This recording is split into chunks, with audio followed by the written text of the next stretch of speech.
Bueno, realmente puedo decir que este encuentro ha sido todo un éxito. Y en ese sentido quiero agradecer la presencia de todos los invitados especiales que se dan cita hoy aquí. Quiero agradecer la presencia de todas las mujeres, amas de casa, la presencia de nuestros amigos los periodistas, y quiero agradecer igualmente la presencia de los jóvenes y de manera muy pero muy especial la presencia de los trabajadores que se encuentran aquí el día de hoy. Por supuesto, no puedo dejar de felicitar al equipo de la Causa R que ha hecho posible todo este esfuerzo que se traduce en este evento en la mañana de hoy.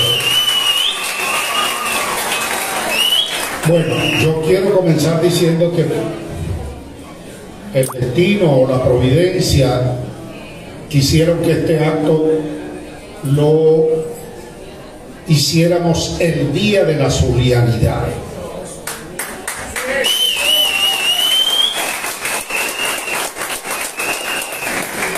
El día de la Zulianidad que celebra tradiciones, que celebra, ¿por qué no?, gastronomía zuliana, que celebra costumbres, que celebra valores y que celebra identidad.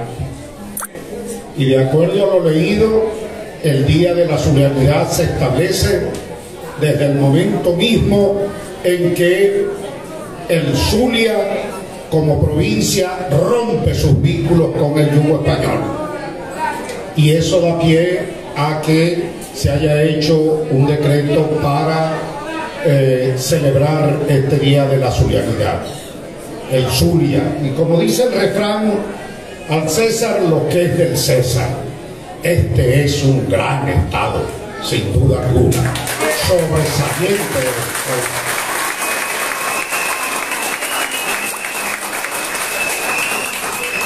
de estado que tiene identidades concretas, particulares. Es el gran puente sobre el lago, que son los Tacapos, que es orgullo de esta tierra zuliana. Bueno, costumbres o vocablos tradicionales que son una marca del Zulia. Y ese gran relámpago del Catatumbo, que sin duda alguna también es una marca zuliana. Sí, sus mujeres y esa tierra indígena con sus indígenas guajiros que también son orgullos zulianos. Mis hermanos indígenas, Montiel, Arcadio Montiel está aquí conmigo. Un gran abrazo para él y le agradezco su presencia. Bueno, mis amigos, dicho esto, yo quiero comenzar. Esto no va a ser largo. Quiero comenzar por destacar lo siguiente. En estos días, el régimen inició la discusión en la ilegítima Asamblea Nacional de una ley que quiere establecer controles a todas las ONG.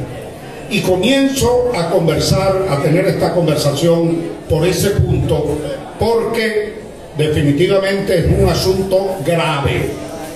No es cualquier cosa el hecho de que quieran ponerle controles a las ONG, que frente a la ausencia de instituciones en Venezuela, estas vienen prácticamente a convertirse en el paño de lágrimas de lucha de los venezolanos, en los que dan la cara o levantan la voz y llevan la denuncia y hacen la cuantificación y tienen la auditoría de toda la violación de derechos humanos que se hace en Venezuela, y que han asumido junto a las víctimas la responsabilidad de acudir incluso ante la justicia internacional con el propósito de encontrar justicia afuera, que precisamente no se encuentra o no la hay aquí en el Estado venezolano.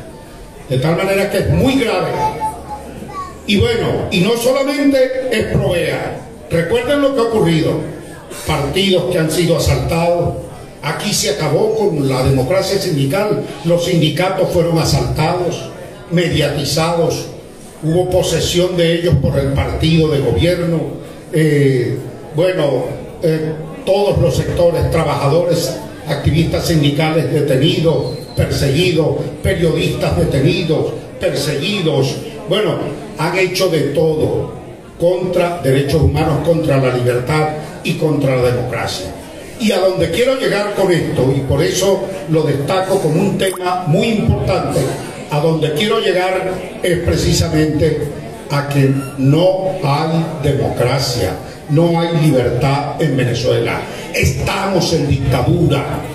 Una dictadura que cualquiera puede decir, bueno, pero ¿qué dictadura? Una dictadura de nuevo tipo, donde hay un control social férreo de la población, donde hay un control político absolutamente de todo, donde desde el Poder Ejecutivo y el partido de gobierno prácticamente colonizaron todas las instituciones del país, dejándonos sin instituciones donde acudir frente a un reclamo por una denuncia o tratando de encontrar justicia por los desmanes que este régimen viene cometiendo.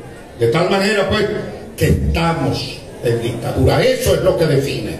Y ese cuento de la combinación o el acuerdo cívico-militar, la alianza cívico-militar, como ellos la definen, bueno, termina también definiendo el tipo de dictadura que tenemos. Por un lado, un partido político y por otro lado también un sector de la Fuerza Armada convertido en partido político para prácticamente atosigar, destruir un país y controlar a toda una nación. Alfredo hablaba del optimismo con el que comenzó este año. Yo también quiero hacer una referencia de eso, de las movilizaciones que se han venido dando. Después de decisiones de factores que forman parte de sectores democráticos de oposición, al inicio de año que tomaron algunas decisiones que lo que han hecho es generar dudas, que no han traído, digo yo, decisiones equivocadas, no dudo en señalarlo así. Bueno, pensé que, o no pensé, lo cierto es que se le estaba dando una victoria a Maduro gratis, con la desaparición del gobierno provisional, con las medidas que se estaban estableciendo desde el punto de vista político del lado de la oposición. Pero resulta que, para sorpresa de todos, y a diferencia de cualquier otro año en Venezuela, bueno, comenzamos con una movilización que nadie se esperaba. El 9 de enero concretamente salieron los trabajadores, particularmente los educadores, todo ese sector de trabajadores.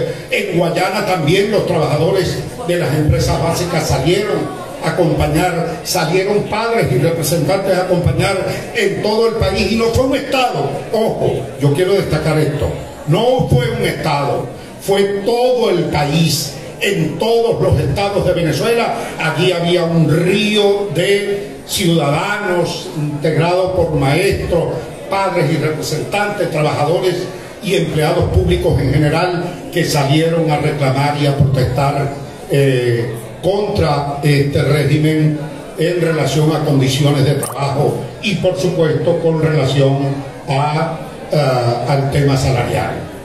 De manera que la conseja que Maduro ha tratado de vender de que Venezuela se estaba arreglando, yo creo que las movilizaciones dejaron al desnudo que Venezuela no se está arreglando nada, absolutamente nada. Y esas movilizaciones ponen esa realidad al desnudo. ¿Y por qué están protestando los ciudadanos y los trabajadores particularmente hoy día en Venezuela? Bueno, señores, yo quiero poner solo un ejemplo. $6 es el salario mínimo en Venezuela. $6 hoy día. Mensual. Es decir, había hecho la cuenta aquí, 0,2 centavos de dólar diario. Esos 6 dólares llevados a bolívares son 126 bolívares. 126 bolívares mensuales. Y esos 126 bolívares significan diariamente 4.2 bolívares diarios para un trabajador que devenga sueldo mínimo. Yo pregunto, ¿quién diablos puede creer que alguien puede vivir con 4.2 bolívares diarios? ¿Qué se puede comprar con eso? ¿Qué, hay algo que tenga de comida valor de eso? No lo hay. Nada. De manera que solo en ese elemento, solo en con ese factor salario mínimo, nos vamos a encontrar nosotros con que eso retrata la tragedia humana que tiene Venezuela hoy día. Está retratando el dolor de esta Venezuela saqueada, el dolor de los excluidos que son los trabajadores y son todos los ciudadanos que no están enchufados, a los que le han quitado absolutamente todo. De tal manera, mis amigos, que hoy podríamos decir que la intención de Maduro de decir que las cosas se estaban arreglando en Venezuela es falso de toda falsedad, es mentira. Fariseo Maduro cuando hace este tipo de anuncios de que Venezuela se está arreglando. Venezuela no se está arreglando nada. Yo reto a Maduro a que me desmienta.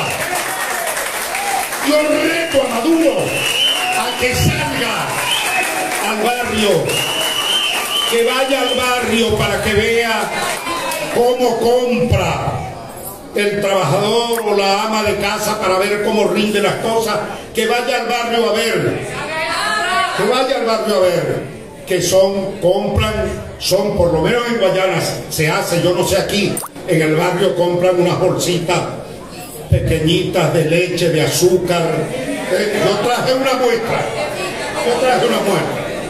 esto que popularmente llaman tetas. Una tetita de azúcar, una tetita de café, una tetita de leche. Así compra el barrio. Yo reto a Maduro que vaya al barrio para que vea esa realidad, porque él no la conoce, ni él ni los suyos. Como decía Alfredo, no hay para aumentar los salarios, pero ellos sí tienen para darse la gran vida. Y ese es el contraste que hay que hacer. Mientras esos que están enchufados allá arriba, ellos, la cúpula del poder, con todo lo que tienen alrededor, con todos ellos, se dan grandes vidas. Bueno, porque ¿quiénes son los que ocupan? Pues los grandes bodegones a precios dolarizados. ¿Quiénes son los que van a esos restaurantes que elevan ahora? ¿Quiénes son los que van a tiendas lujosas y comercios lujosos? ¿Quiénes son? Son esos, los jerarcas del PSV, los corruptos del gobierno y por supuesto los enchufados. Ellos son los que tienen capacidad, porque los trabajadores con esos sueldos de hambre, de miseria, miserables, no pueden ir. No pueden ingresar a esos negocios, sino solo para mirar. Esa es la realidad de lo que todos nosotros estamos viendo. De manera que esta gente ha vaciado al país absolutamente. Vaciaron al país y nos despojaron totalmente de todo. Y hoy, frente a esa realidad, nosotros estamos obligados a hablarle claro al país, hablarle claro a su gente. Y por eso voy a abordar un tema muy importante, muy significativo para nosotros desde el punto de vista político. Es el tema de la unidad. ¿Cómo está la unidad hoy día? La unidad hoy día en Venezuela está maltrecha, está golpeada. Si ustedes me apuran mucho, yo les diría que no hay unidad, que la unidad no existe, que la unidad solo está de la boca para afuera. solo de la boca para afuera. Y eso lo hemos podido comprobar, compañeros, con las decisiones que últimamente factores de la oposición que forman parte de la plataforma, y esto no lo hago para pelear, porque yo creo que está bueno de ese tira y encoge y de esas insultaderas, cuando lo que tenemos es que ponernos de acuerdo para que efectivamente podamos derrotar al tirano. Entonces, lo digo como crítica constructiva. Se han tomado decisiones que generan muchas dudas en la población y que contribuye a algo que viene ocurriendo ya desde hace tiempo, que es la falta de credibilidad en los partidos políticos. Hay una crisis de partidos. Ya los partidos no convocan como antes grandes masas. Hay falta de empatía con la dirigencia política.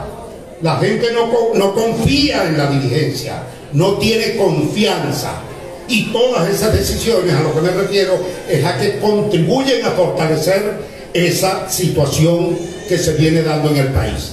Pero como nosotros estamos obligados, definitivamente, a ponerle fin a esta tiranía, a ponerle fin a esta locura, a este accidente histórico que ha venido teniendo el país con esta gente en el poder, con Chávez primero y luego con Maduro, pues como estamos obligados a eso, entonces estamos obligados también no solamente a observar y hacer la crítica para que no se repita, sino estamos obligados a ponerles correctivo.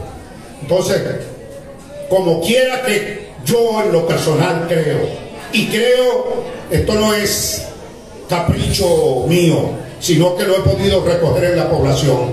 La población quiere unidad. Donde quiera que hemos ido, Alfredo y yo, la gente clama unidad, unidad y unidad nos piden permanentemente.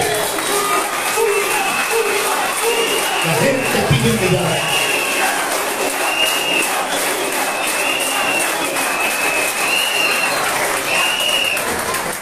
Y nuestro compromiso con la unidad llega incluso al punto de que yo en todos lados digo esto que afirmo nuevamente aquí en Anzulia.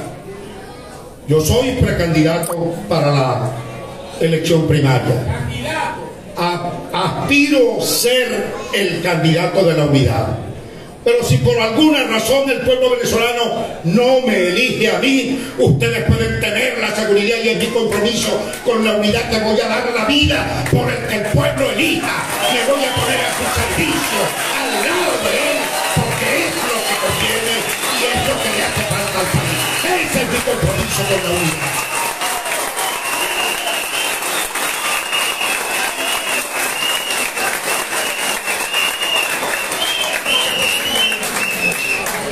Y porque tenemos ese compromiso, entonces estamos obligados a reconstruir la unidad que hoy está golpeada, que hoy está casi desaparecida. Tenemos ese compromiso. Yo no me rindo, yo no tiro la toalla. Hay que reconstruir la unidad. Y esa unidad se puede reconstruir con una política que, por cierto, tiene sello nuestro. Y lo digo sin falsas modestias. El 22 de enero del año pasado, Alfredo y yo, desde Guayana, le hicimos esta propuesta al país. Yo le hice esta propuesta al país. Vamos a celebrar unas primarias bajo el entendido de que, no habiendo un liderazgo fuerte en el país, estando en crisis las propias organizaciones políticas, no habiendo posibilidad de que los propios candidatos se pusieran de acuerdo, porque hay muchos, bueno, solo hay un mecanismo, solo hay una política que puede efectivamente resolver eso y que es irrefutable, incuestionable, que son las primarias. Las primarias. Y hoy día es una política tan acertada que hoy día la primaria puede también resolver o ayudar a resolver el tema de la falta de unidad, puede reconstruir la unidad. Por eso doblemente, no solamente vamos a elegir un candidato, vamos a elegir un líder que tiene que pasearse por toda Venezuela levantando este país, pero también vamos a elegir ese dirigente que tiene la posibilidad de reconstruir la unidad desde las bases de todo el país cuando lo elijan precisamente por parte del pueblo, porque la unidad, primaria tiene la particularidad de que le está poniendo en las manos a los ciudadanos la decisión que no toman los partidos o que no pueden tomar los candidatos. Son los ciudadanos empoderados para resolver algo que, bueno, si ellos no se ponen de acuerdo, podríamos decir algo así como que el pueblo los pone de acuerdo mediante primarias.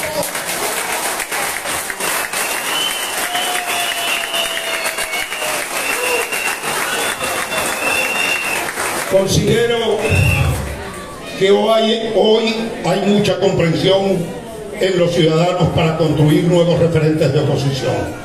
Confío en que el país ha comprendido a lo largo de estas 2 décadas quién es quién y puede distinguir alternativas más allá de quienes se sienten ungidos y poderosos en su soberbia y en su prepotencia partidista para elegirse como dirigentes o en todo caso los directores de todo este esfuerzo que colectivamente hemos venido haciendo.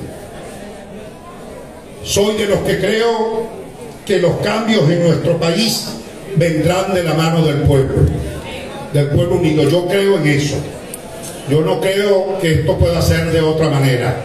Incluso cuando hablo de candidatos y de dirigentes, no estoy hablando de mesías, porque la situación que hemos vivido en Venezuela, y la debemos tomar como experiencia hoy día desde el punto de vista histórico, ya basta de andar buscando mesías, ya basta de andar buscando redentores. Es el pueblo el que en sus manos tiene la solución.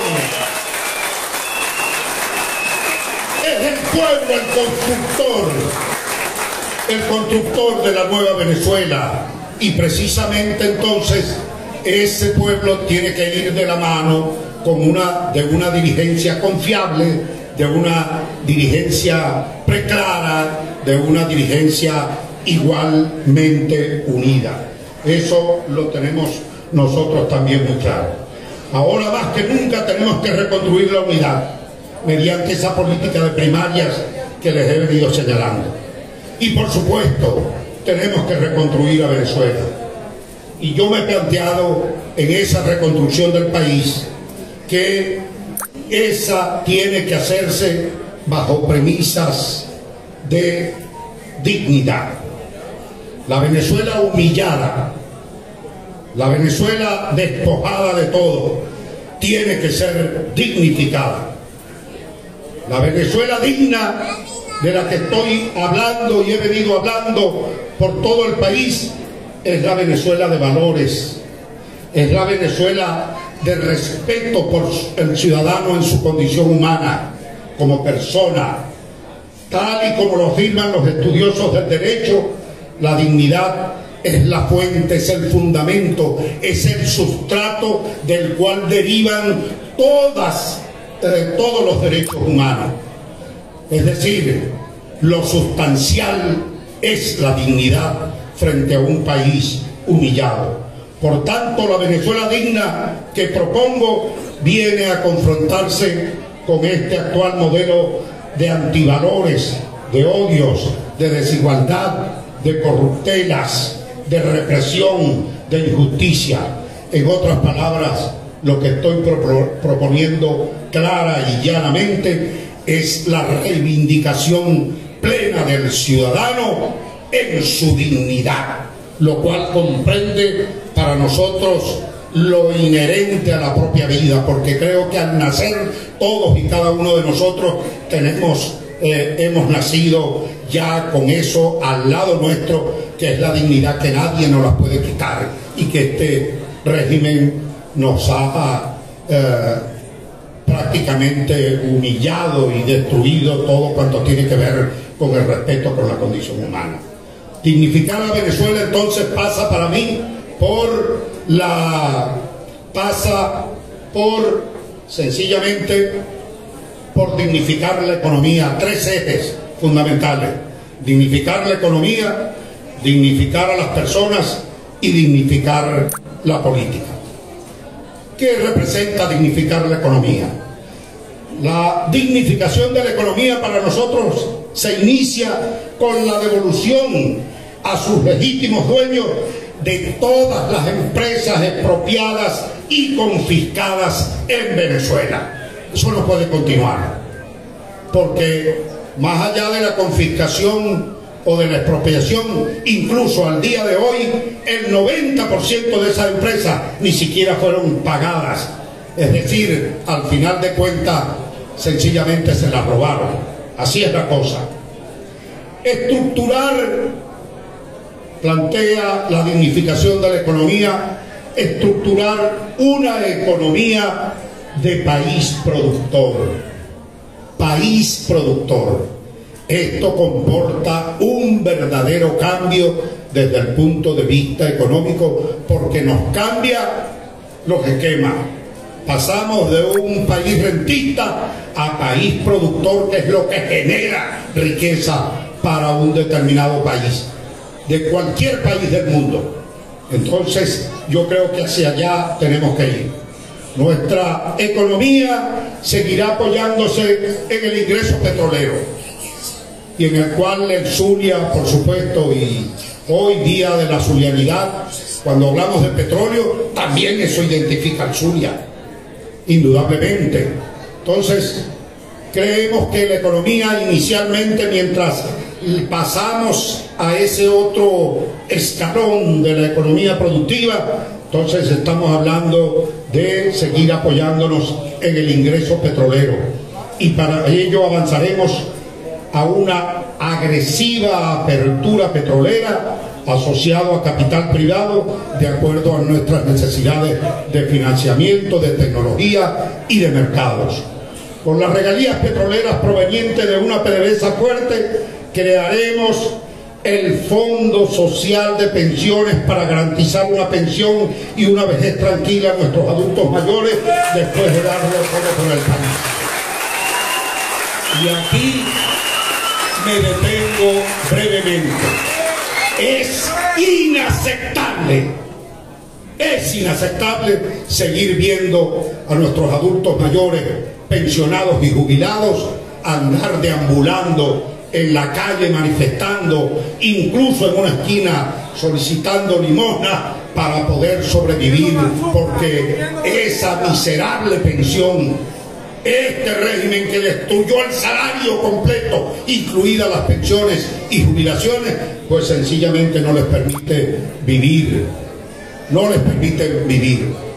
O están muriendo por falta de medicina o están muriendo por desnutrición. Esa es la triste realidad de nuestra Venezuela hoy día, queridos compañeros. Fortaleceremos y asistiremos técnica y financieramente al sector agroproductor para garantizar la producción de alimentos aquí en nuestra patria, en todos los rubros que esto comporta: financiamiento, mercado, apoyo técnico, absolutamente todo para nuestros productores. Y esto tiene una vital importancia si lo observamos desde el punto de vista de estrategia, o mejor dicho, de seguridad alimentaria para el país. La seguridad de los países no solamente son, que por la cual debemos velar, es la territorial, la seguridad también es alimentaria, y en ese sentido tenemos la disposición en cuanto a dignificar la economía de atender este sector. Detener el más grande ecocidio que se comete al sur de nuestro gran río Orinoco, con el llamado arco minero de la muerte. De eso, bueno, yo puedo hablar, extensamente, porque lo vivo, porque lo siento, porque allá donde vivo precisamente es donde se comete este tipo de desmanes contra la vida, contra la naturaleza. Nosotros tenemos que empujar definitivamente, al llegar al poder, un nuevo plan de ordenación del territorio que tenga como norte la protección de nuestras cuencas, la preservación de nuestras aguas, que detenga el envenenamiento de nuestros ríos, que pare el desplazamiento de nuestros hermanos indígenas de sus tierras ancestrales y que preserve nuestra flora y fauna para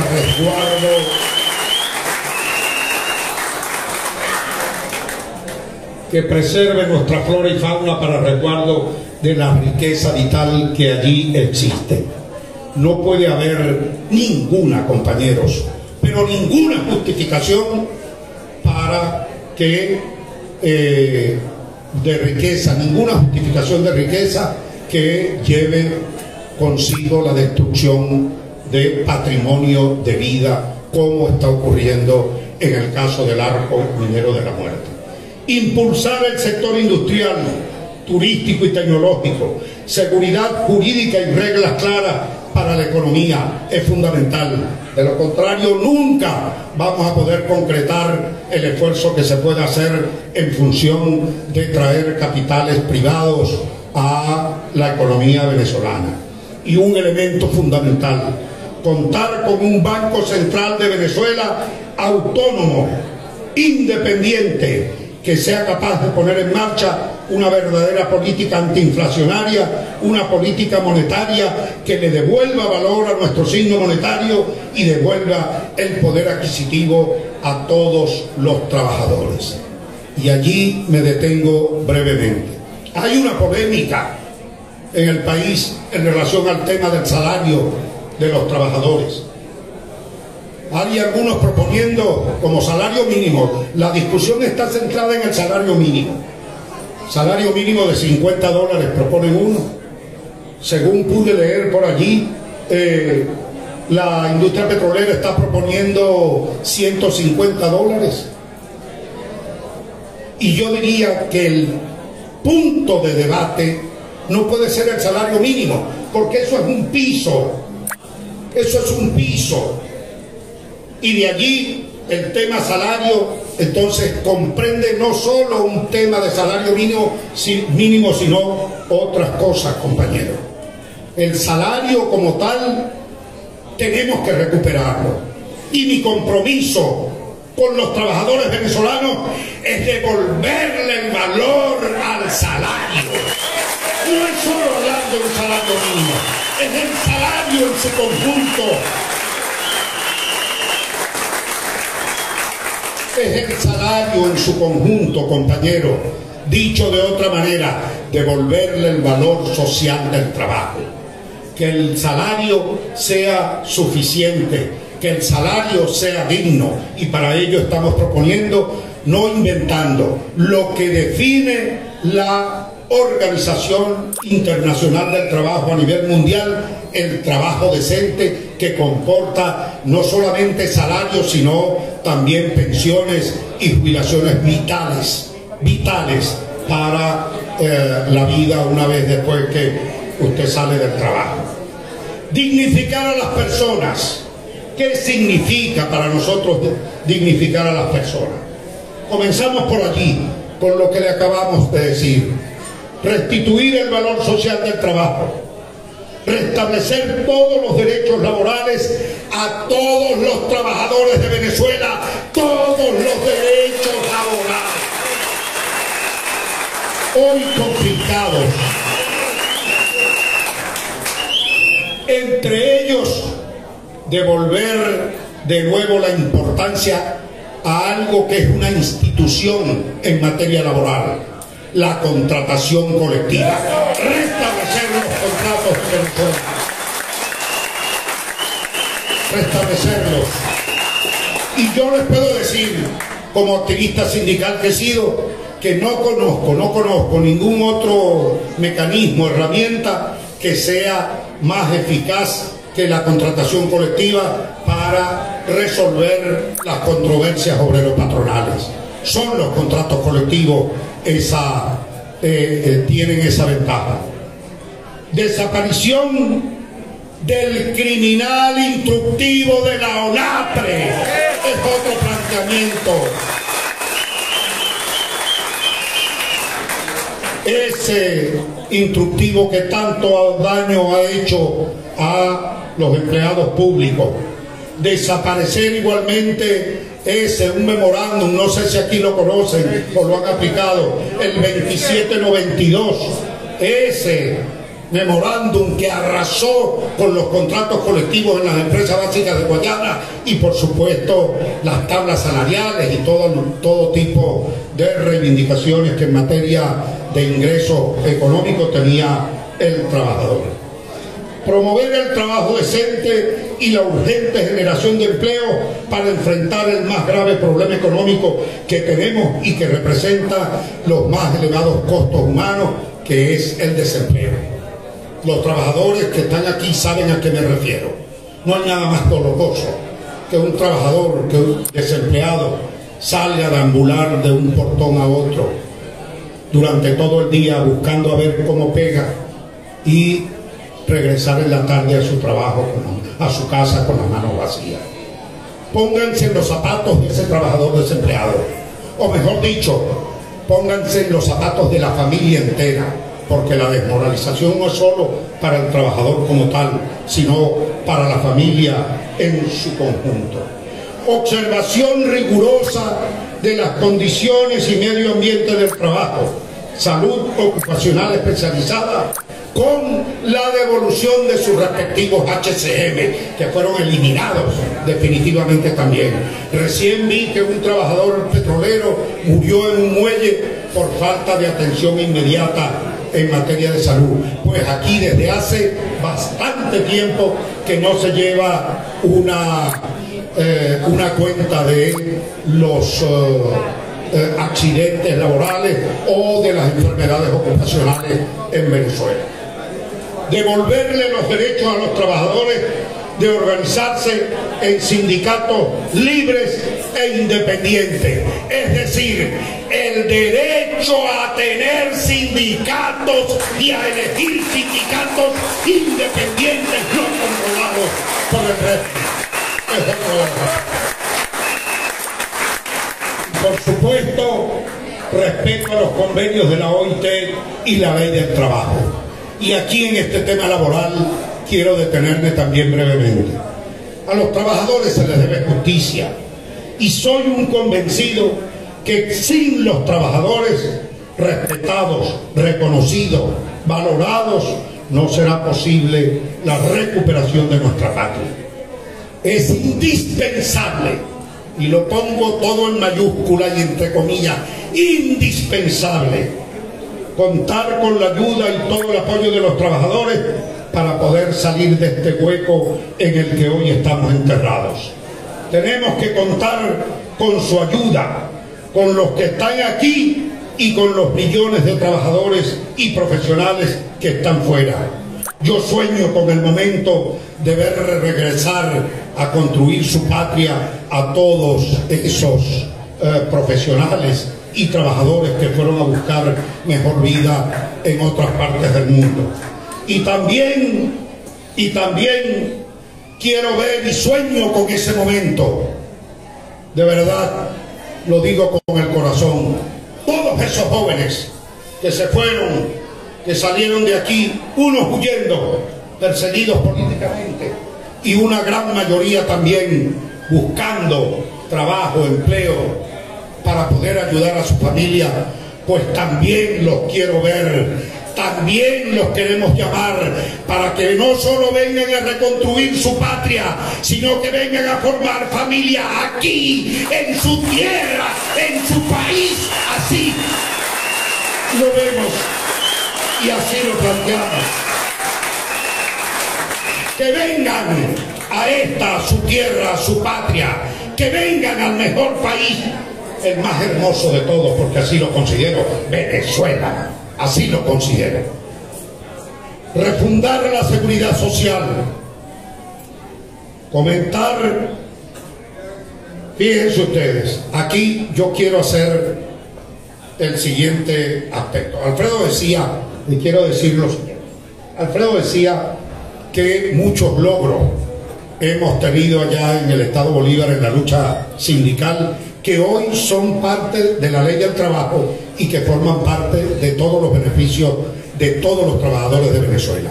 Pero hay uno que es esto de la seguridad social, al que quiero hacer un comentario. También esa ley de seguridad social, que está aprobada, que es ley en Venezuela, tanto Alfredo Ramos como yo, esa ley es hija nuestra. Y además, un especialista en seguridad social, de nombre también de la causa R, Lucas Mateus, el doctor Lucas Mateus, fue el constructor del anteproyecto que presentamos allí y que luego fue discutido artículo por artículo y fue aprobado como ley. Pero lo engavetaron. La ley está engavetada. La ley existe, pero lo engavetaron. No se aplica hoy la ley en Venezuela. De manera pues que nosotros tenemos que restablecer la seguridad, o mejor dicho, refundar la seguridad social en Venezuela, respetar los derechos humanos, civiles y ambientales. Y en este aspecto del tema de derechos humanos tiene que ver con nuestro establecimiento de lo que yo llamo el imperio de la ley y la justicia independiente. La administración de justicia no puede estar controlada por partidos políticos. Si afirmamos que la justicia es uno de los planes fundamentales, de los pilares fundamentales de la democracia, entonces en el caso venezolano estamos muy lejos, absolutamente lejos de eso. Aquí, y lo digo porque creo, aquí debe ser igual. Donde conozco más en Guayana, les puedo decir que es así. No hay un solo juez, uno solo, ni un juez de parroquia, de municipio, que tome una decisión de manera autónoma en un tribunal si no le consulta al comisario político que le han puesto por delante. Tienen que consultarle para poder tomar una decisión, de tal manera que no hay justicia en Venezuela. La dignificación de las personas pasa también para nosotros por la educación, salud y servicios públicos de calidad. Y en el tema educativo tengo que señalar que cuando yo afirmo este tema de los tres ejes que deben marchar armoniosamente para reconstruir a Venezuela, me refiero, por ejemplo, que el avance de nuestro país a una fase superior de desarrollo debe darse con progreso económico y social de la mano con la elevación del nivel educativo y cultural de la nación. Así lo creo plenamente. El presente del mundo hoy es el mundo del conocimiento, no es otro. Las fortalezas de los países no son ya sus potencialidades de materia prima, no es eso. La potencialidad y la riqueza del mundo hoy, con lo que el mundo compite, lo que el mundo tiene para competir es el conocimiento.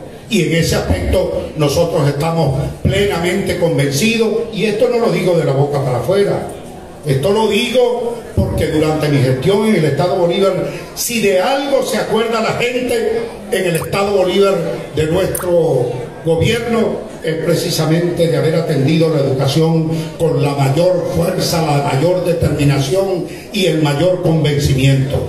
La primera tarea de los muchachos en la escuela no era la tarea que le ponía la maestra de un día para otro. Su primera tarea era desayunar. Desayuno en la escuela, y teníamos como escuela la mejor edificación pública y teníamos como maestros a los mejores pagados de Venezuela. Eso lo hicimos en el Estado Bolívar y lo vamos a hacer en todo el país.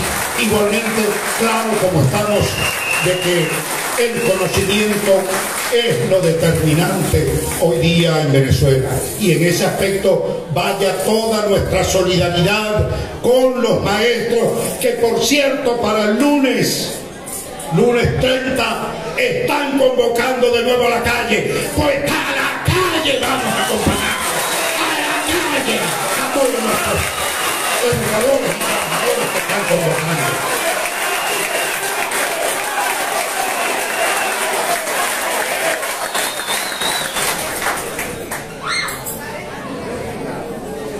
dignificar la política. Ya concluyendo, dignificar la política. ¿Qué quiero decir con dignificar la política? Se trata de impulsar una reforma constitucional con el claro propósito de eliminar para siempre, para toda la vida, la reelección indefinida. Eso tiene que desaparecer de nuestra Constitución. Eso no puede seguir. Nosotros, y lo que siempre hemos dicho, es pluralidad, convivencia democrática, eso, y alternabilidad en el poder. Eso es lo que dice nuestra Constitución. No esa loquetera de reelección indefinida donde esta gente hace de todo, cualquier tipo de truco para mantenerse en el poder como sea. Entonces, no más reelección indefinida. Establecer una doble vuelta para la elección presidencial es otro planteamiento concreto que quiero hacer en esa materia. Retomar el proceso de descentralización a fondo, sin bloqueos del poder central. Esto es clave. La descentralización se acabó en Venezuela. La descentralización desapareció en Venezuela. La desaparición, mis queridos amigos, la descentralización tiene que volver a restablecerse en el país con todas las facultades para gobernadores y para alcaldes. Absolutamente debe hacerse. No importa del color que sea, no importa, porque yo también tengo vivencia propia en eso. Cuando llegué a la gobernación, bueno, todos creían que yo me iba a matar con Sucre Figarela, que en paz descanse, que era el presidente de la Corporación Venezolana, al que llamaban nada más y nada menos que el virrey de Guayana, que el virrey y el superministro. Entonces, todo, como teníamos una confrontación política fuerte, entonces, bueno, todo el mundo dijo, esto van a poner a Guayana pata para arriba. Pero ¿qué ocurrió? Todo lo contrario. No solamente hubo comprensión de aquel lado, de Sucre Figarela, a quien le hago el reconocimiento, sino que hubo comprensión de nuestra parte, que yo, llegando al poder regional, no siendo el resto de las instituciones de alcaldía afectas a mi partido, tuve la responsabilidad de entender que ninguna diferencia política puede estar por encima del bienestar de los venezolanos, y me puse de acuerdo y pudimos trabajar todos articuladamente por el Estado, por los guayaneses, y los aportes que de allí también pudimos aportar al resto de los estados, dado que nos reuníamos para intercambiar experiencia de Estado en la Asociación Nacional de Gobernadores, y eso fue también una cosa muy útil para nosotros.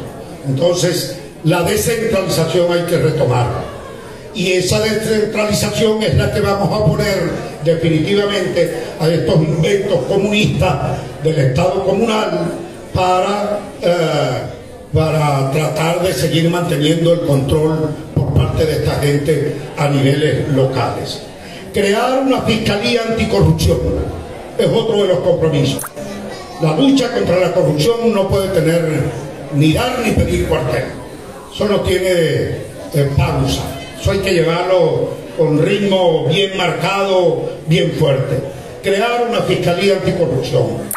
No es casual que Venezuela ocupe los primeros lugares entre los países con mayor percepción de corrupción en todo el planeta. ¿Quién es el verdadero enemigo? Como ellos dicen, que viven hablando del capitalismo como enemigo, los yanquis como enemigo, los golpistas como enemigos. Bueno, todo eso lo viven ellos diciendo. Pero el verdadero enemigo no son esos. El verdadero enemigo de este país, de esta nación, es la corrupción. Son esos corruptos que están allí enquistados, a que tenemos que sacar, a los que tenemos que sacar de allí, sea como sea, compañeros, con la fuerza que nos da el voto, con este país activado y movilizado a nivel nacional. Eso Esos son los enemigos, los que le roban los dineros a los hospitales, a las escuelas, a todo, a la infraestructura del país, a todo. Los que le roban el salario a los trabajadores. Todos esos son los verdaderos enemigos, la corrupción. Por eso atacarlo, como lo estamos señalando aquí. Liberar a todos nuestros presos políticos es otro de los planteamientos pilares fundamentales de la dignificación de la política. No más presos políticos, libertad para todos los presos políticos de Venezuela, libertad para todos los presos políticos, no más presos políticos por pensamiento. No puede haber presos políticos por pensar distinto. ¿Por qué? Eso solo ocurre, como dije al comienzo, en dictadura, porque esto es una dictadura. Eso solo ocurre en regímenes de esta condición. Y por último, el tema de las Fuerzas Armadas, compañeros. Las Fuerzas Armadas hoy tienen que ser rescatadas. No lo veo de otra manera. Yo diría que refundadas nuevamente bajo el marco democrático, el marco de la libertad y el marco de la legalidad. Porque ¿qué son nuestras Fuerzas Armadas hoy? Por Dios, da vergüenza. Nuestras Fuerzas Armadas son hoy la gente, primero, el respeto y la admiración que había antes por militares, eso se acabó en Venezuela. Eso ya no existe. Cuando le hablan de militares, la gente lo que los asocia es a la corrupción, a los enchufados, viendo a ver dónde se arreglan. La Fuerza Armada prácticamente ha sido convertida en un partido político, que actúa como un partido político, que los meten a dar discursos políticos. Chávez y Maduro los involucraron en eso con el cuento de la alianza cívico-militar para deformar lo que es una institución. Yo no quiero ver más, no quiero ver más de verdad a mis Fuerzas Armadas metidos, actuando como partido o metidos en tantos casos de corrupción.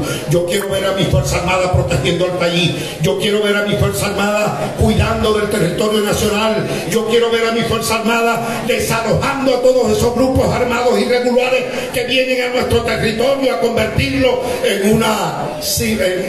en prácticamente su paraíso para actuar y hacer lo que le da la gana. Yo sueño con la Fuerza Armada echando a Pelos, al ELN y a todos los grupos mafiosos que se encuentran en el arco minero del Orinoco, que los saquen de allí para poder de verdad instruir una política y establecer una política minera con seriedad, de respeto a la naturaleza, a los indígenas y a toda la riqueza que allí tenemos desde el punto de vista de vida. Eso es lo que desde el punto de vista de Fuerzas Armadas tenemos planteado en materia de la reivindicación o dignificación de la política. Bueno, amigos, todo cuanto aquí he dicho no está esto que hemos estado diciendo, señalando: dignificar la economía, dignificar a las personas y dignificar a la política. Como ustedes pueden haberse dado cuenta, son líneas gruesas sobre las cuales les puedo informar que ya diversos conglomerados de profesionales están trabajando en cada una de esas áreas que yo estoy señalando aquí, para tener entonces ya el detalle de cada una y la implementación y la viabilidad de cada una de estas cosas que hoy les he señalado. Eso para nosotros está sumamente claro.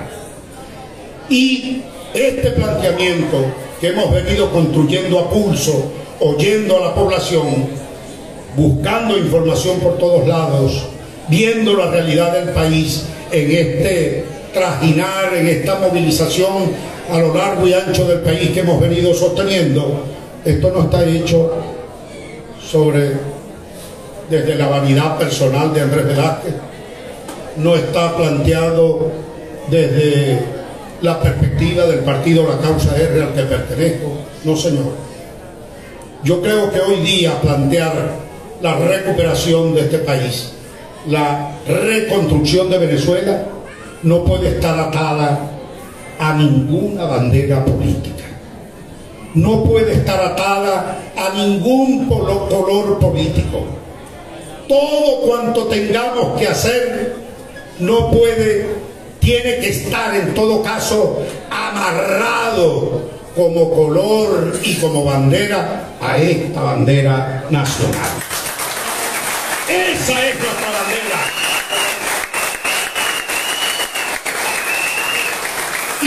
Y con esto no estoy diciendo que los partidos tengan sus banderas y sus colores.